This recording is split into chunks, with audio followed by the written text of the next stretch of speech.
National conference ने अब Nagrota constituency से भी अपना कैंडिडेट उठाया है। शमीम बेगम जो कि पार्टी की डीडीसी बजालता से मेंबर है, वो चुनाव लड़ रही हैं पार्टी की तरफ से। आनंद फानंद में ये सब कुछ हुआ है। बात करेंगे कैबिनेट मिनिस्टर जावेद अहमद राणा साहब से। राणा साहब न्यूज़ 18 से बात करने के लिए बहुत बहुत शुक्रिया। ये हो क्या रहा है? पहले तो आपको दीपावली मुबारक। जी, आपको दीपावली। पूरे देश के लोगों को, जम्मू कश्मीर के लोगों को दीपावली मुबारक हो। नहीं, मेरा सवाल दूसरा है। मेरा सवाल अब ये है कि ये क्या हो रहा है? लास्ट मोमेंट पे आप कैंडिडेट घोषित कर रहे हैं। कांग्रेस कह रही है, पहले वो कह रहे हैं हम लड़ सकते हैं, फिर नहीं लड़ रहे हैं। ये आखिर में पहली क्या है? उस पहली को थोड़ा आप सुलझाइए। देखिए, कांग्रेस ने ना लड़ने का फैसला किया। अब अनफॉर्चुनेट है ये नहीं। अब हम लोग जो हैं मीडिया ब्लॉक में काम कर रहे हैं। हमारा नेशनल लेवल पे इत्तेहाद है। अब कांग्रेस को हमने ऑफर किया था और कांग्रेस ने ना लड़ने का फैसला किया है। हम मिलके जो कैंडिडेट खड़े किए हैं नेशनल कॉन्फ्रेंस, क्योंकि नेशनल कॉन्फ्रेंस का काडर है और नेशनल कॉन्फ्रेंस के लोग, जो काडर है वो ये चाहता है कि काडर को मौका दिया जाए। और एक नगरोटा कंस्टिट्यूंसी के लोगों के लिए एक बड़ी बात है कि नेशनल कॉन्फ्रेंस के ही एक कैंडिडेट को यहाँ मैंडेट दिया है पार्टी हाईकमांड ने। और ये खुशी की बात है नेशनल नगरोटा कंस्टिट्यूंसी के लोगों के लिए भी और पूरी तंजीम के लिए। कांग्रेस अगर लड़ती तो हमने कांग्रेस को ये सीट ऑफर की थी। कांग्रेस ने किन वजूहात पे न लड़ने का फैसला किया ये तो कांग्रेस ही बता सकते हैं। कांग्रेसी सामने तो नहीं कह रहे हैं, अंदर खाने ये कह रहे हैं कि राज्यसभा की सीट तो सेफ सीट मांग रहे थे, आपने नहीं दी और अब आप नगरोटा से भी चुनाव लड़वा। देखिए, ये सीटें जो देखिए हमारा जो पार्लियामेंट में जो हमने मिलके लड़ा, उसमें भी ये फैसला हुआ था कि जो सीटें नेशनल कॉन्फ्रेंस के पास हैं उन पे नेशनल कॉन्फ्रेंस ही इलेक्शन लड़ेगी पार्लियामेंट के जब इलेक्शन हो। तो उसी फार्मूले के तहत जो है इंडिया ब्लॉक काम करता रहा है पूरे देश में। हमने सीट ऑफर कांग्रेस को की थी, वहाँ भी कांग्रेस ने ना लड़ने का फैसला किया और हमने कैंडिडेट खड़ा किया।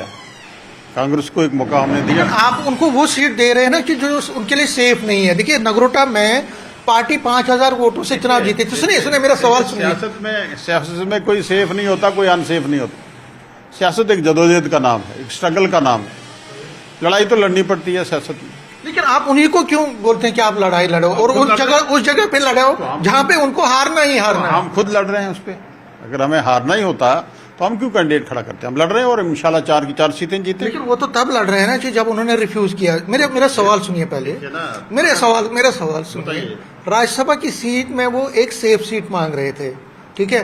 तो आपने कहा कि चौथी सीट लड़िए जिसमें बीजेपी ताकतवर है। मैं ये नहीं कहता हूँ कि जीत रहे हैं, ताकतवर है। आपने उनको बोला नगरोटा के लिए लड़िए, वो तीसरे मुकाम पे उसमें आए थे, तीसरे इसमें आए थे। तो कांग्रेस को आप वही सीट क्यों दे रहे हैं जहां पे आपको लगता है कि वो हार सकते हैं? मैंने पहले ही कह दिया कि जो सीटें हमारे पास थी पार्लियामेंट में भी हमने उन पर ही इलेक्शन लड़ा और जो सीटें हमारे पास इस वक्त हैं हमने उन पर ही इलेक्शन लड़ना था। क्योंकि जो इत्तेहाद का जो फार्मूला है उस फार्मूले के तहत चौथी सीट उनको जाती थी और हमने अपना कैंडिडेट खड़ा कर दिया। कांग्रेस ने इनकार किया तो हमने वहाँ कैंडिडेट खड़ा किया है और हमें उम्मीद है कि इंशाल्लाह 4 की 4 सीटें हम जीतेंगे। मंत्री जी, आप बहुत ही ईमानदारी से बात करते हैं। इस सवाल का भी ईमानदारी से जवाब दीजिए। उमर साहब, ऐसा कहा जा रहा है, कई दिनों से लगातार ये कहा जाता है कि उमर साहब एक्चुअली एक तीर से 2 निशान लगा रहे थे। एक कि वो कांग्रेस को एक तरह से खुश करने की कोशिश कर रहे थे कि वो आहत हुए थे राज्यसभा के लिए। दूसरा, उनकी राणा परिवार के साथ एक एक रिश्ता रहा है, पारिवारिक रिश्ता रहा है, उसको भी वो निभा रहे थे। तो एक तीर से 2 निशान लगा रहे थे। कांग्रेस ने उसका काउंटर किया, उन्होंने रिफ्यूज कर दिया। देखिए, अब काउंटर किया और आप एक तरफ से खुद ही कह रहे हैं कि रिश्ता निभाने की कोशिश हमने की है, तो लिहाजा इस बात को जो है बात से बतंगड़ तो बनानी नहीं चाहिए। हमने उनको ऑफर किया था, उन्होंने नहीं लड़ा। आज भी हम इंडिया ब्लॉक में हैं और मिलके ये इलेक्शन भी इंशाल्लाह लड़ेंगे। कांग्रेस और नेशनल कॉन्फ्रेंस का इत्तेहाद जो है वो नेशनल लेवल पे भी बरकरार रहेगा और स्टेट लेवल। लेकिन ये देखिए, इसमें एक चीज़ है कि कांग्रेस और नेशनल कॉन्फ्रेंस, जब उनसे मैं लगातार कई महीनों से बात कर रहा था और आपसे भी फिर मैंने उसका काउंटर रिएक्शन लिया था, वो कहते थे कि हमें कोऑर्डिनेशन कमेटी बनानी चाहिए, हमारे से बात नहीं की जाती है। उसके बाद अब राज्यसभा आया तो राज्यसभा में उनको उस हिसाब से जो है वो सीट नहीं मिली। नगरोटा में भी उन्होंने फिर इनकार कर दिया। तो कहीं ना कहीं जो दोनों पार्टियों में जो तालमेल की कमी है, क्या लगता है? बात नहीं है, हमारे जो पार्टी की तरफ से बाकायदा एक कोऑर्डिनेटर जो है वो नामजद किया जाता है, जो कोऑर्डिनेट करता है जितने भी जो हमारे अलायंस में लोग होते हैं। तो कांग्रेस के साथ भी तंजीम के जो नुमाइंदा लोग थे वो बात कर रहे थे और बात उनकी चलती रही। लेकिन क्योंकि मैं उनसे बात कर रहा था, वो कहते थे हम चौथी सीट पर भी लड़ सकते थे, लेकिन हमारे को पूछा ही नहीं, किसी ने बात नहीं की। ऐसी बात नहीं है, बाकायदा तौर पे बात होती रही है।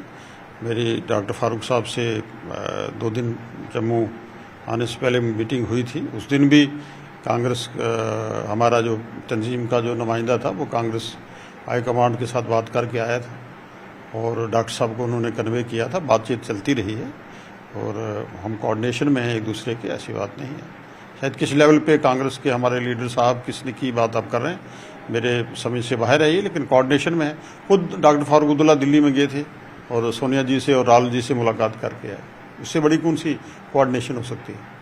अच्छा, आगे डॉक्टर साहब की सेहत कितनी खराब थी, वो दिल्ली में थे और सोनिया जी से और राहुल जी से उनकी मुलाकात रही है। तो आगे की जो राह है वो क्या है? क्या नेशनल कॉन्फ्रेंस आगे की राह में अकेले चलेगी या जो आगे की रास्ता है? क्योंकि अब म्यूनिसिपल पोल्स भी है, म्यूनिसिपल पोल्स है, पंचायत पोल्स है, बीडीसी है, डीडीसी पोल। नेशनल लेवल पे इंडिया ब्लॉक में हम काम कर रहे हैं, मिलके काम कर रहे हैं, मिलके इंशाल्लाह इन फ्यूचर में भी मिलके काम करेंगे।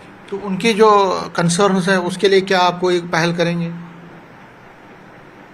देखिए, मुझे आपको ज़्यादा उनके कंसर्न जाहिर लग रहे हैं मुझे कि आपको ज़्यादा, उनको इतने कंसर्न नहीं है। जो उनके कंसर्न हैं वो एड्रेस किए जाते हैं। मैंने पहले ही कह दिया कि हम लोग इंडिया ब्लॉक में हैं और उसके तहत चल रहे हैं और चलेंगे भी इन फ्यूचर। अच्छा, लास्ट में अब नगरोटा की तरफ बढ़ते हैं। नगरोटा में बड़ा टफ मुकाबला, एक अच्छा मुकाबला देखने को मिलेगा। मेनली लेडी वर्सेस लेडी है। तो क्या नेशनल कॉन्फ्रेंस के एजेंडा रहेगा, किस इशू पे आप वोट मांगेंगे और क्या आगे रहेगा? देखिए, नगरोटा जो है वो नेशनल कॉन्फ्रेंस की सीट रही है। आज़ाद शत्रु नेशनल कॉन्फ्रेंस के मैंडेट पे आते रहे। हमारे स्वर्गीय देवेंद्र राणा साहब जो हैं वो इस सीट पे नेशनल कॉन्फ्रेंस के मैंडेट पे आए और आज भी नेशनल कॉन्फ्रेंस का वहाँ अच्छा खासा काडर है और इंशाल्लाह मुकाबला होगा और नेशनल कॉन्फ्रेंस सीट निकालेगी।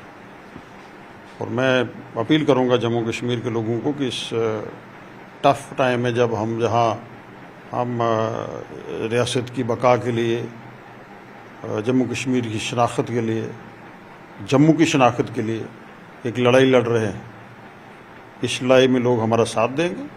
अमर अब्दुल्ला साहब के हाथ मजबूत करेंगे, गवर्नमेंट के हाथ मजबूत करेंगे, हमारे कैंडिडेट्स को कामयाब करेंगे ताकि हम लड़ाई जो लड़ रहे हैं, जम्मू की लड़ाई, जैसे दरबार मूव का एक सिलसिला इतना बड़ा हालिया कैबिनेट में उसको अप्रूवल दिया गया है और दरबार मूव इंशाल्लाह 3 को यहाँ दफ्तर खुलेंगे। मैं कहूँगा कि ये एक बड़ा फैसला था जम्मू कश्मीर सरकार का और इसको